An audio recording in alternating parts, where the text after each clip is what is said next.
आज की कहानी जापान से है।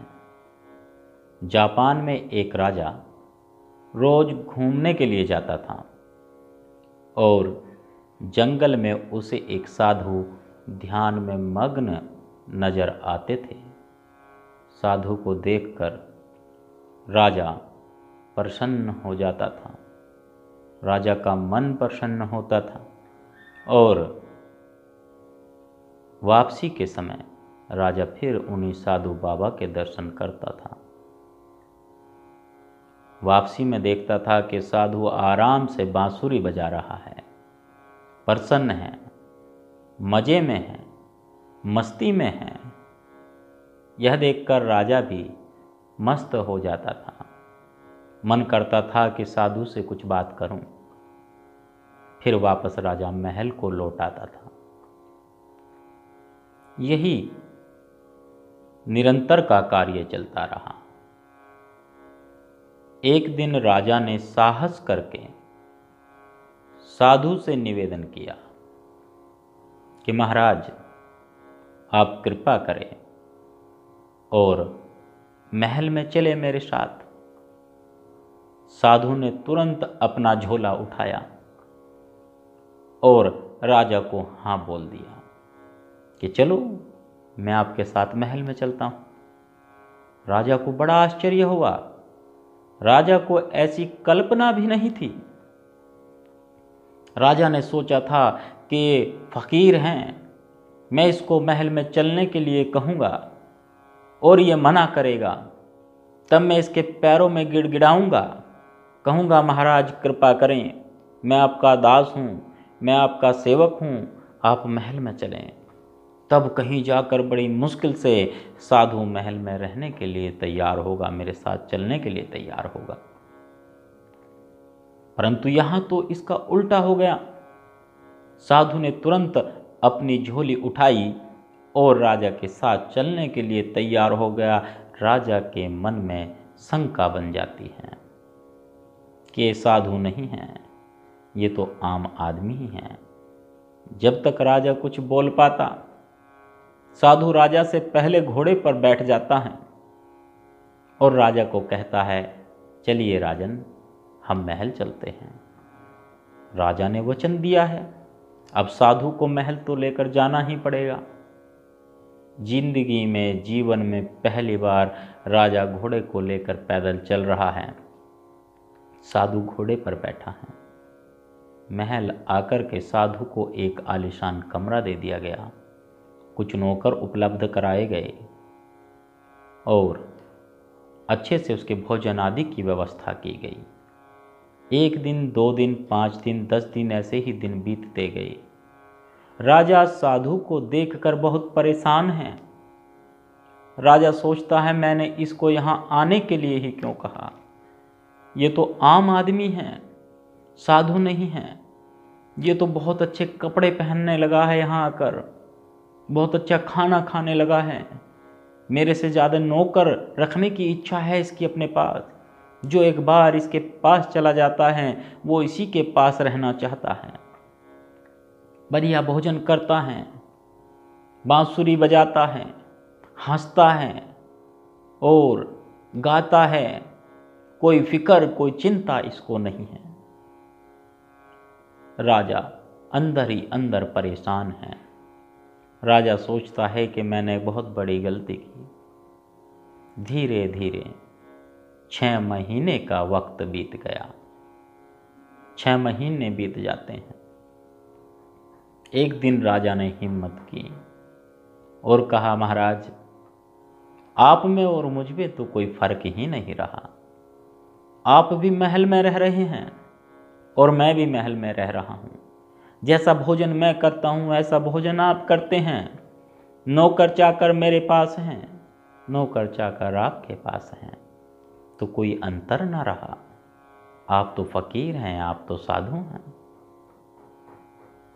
फिर इन सारी सुविधाओं का भोग क्यों कर रहे हैं आप। फकीर ने कहा, साधु ने कहा, राजा, मैं इसका उत्तर आपको सुबह दूंगा। सुबह तैयार रहना, मैं वापस जाऊंगा। मुझे छोड़ने के लिए कुछ दूर तुम्हें चलना होगा। राजा ने कहा ठीक है।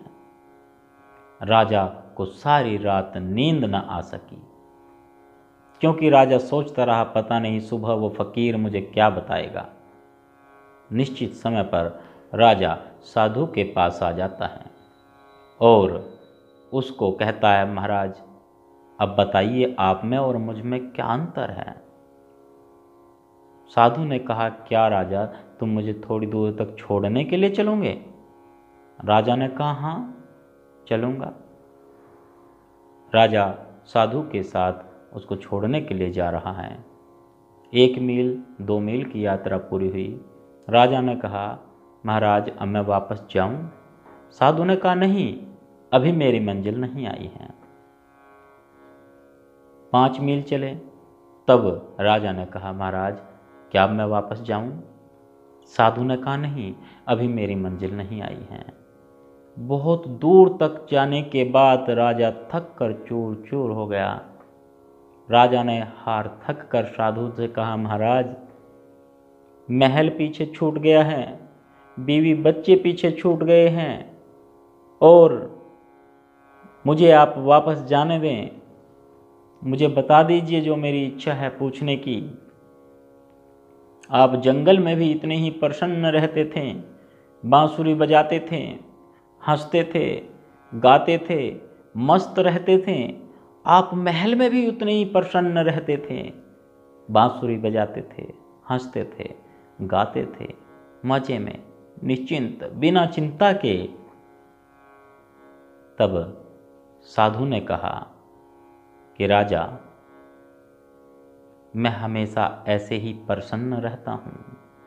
आज मैं महल छोड़कर आया हूँ और जंगल में जाऊँगा, जंगल में रहूँगा, वहाँ पर भी बांसुरी बजाऊँगा, हंसूँगा, मस्त रहूँगा। मैं वर्तमान में जीता हूँ। राजा ने कहा, महाराज मेरा महल पीछे छूट गया है, मुझे जाने दो। साधु ने राजा को उत्तर दिया, राजा क्या अब भी तुम्हें समझ नहीं आया कि तुम में और मुझ में क्या फ़र्क है, क्या अंतर है?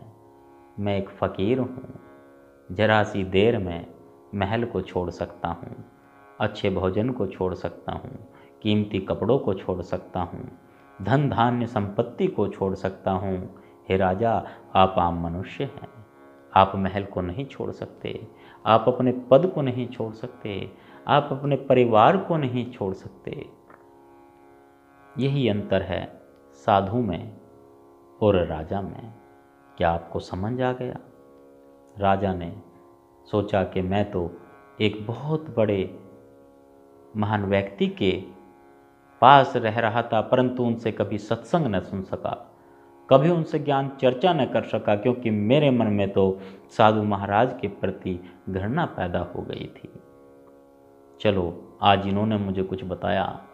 राजा ने पैर पकड़कर साधु से माफ़ी मांगी कि महाराज मुझे माफ़ कर दीजिए और कृपा कर आप दोबारा महल चले।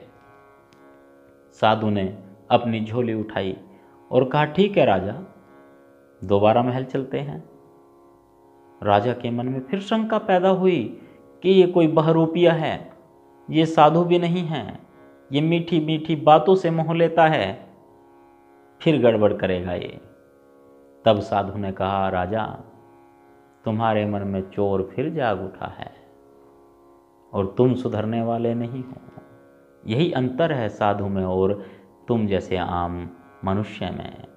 मैं तुम्हारे मन की भावना को उस समय भी परख गया था और अब भी परख गया हूँ, इसलिए अब आप वापस महल को लौट जाओ और मैं जंगल में जा रहा हूँ आराम से ध्यान में मस्त होने के लिए, उस परमात्मा के नाम में मस्त होने के लिए।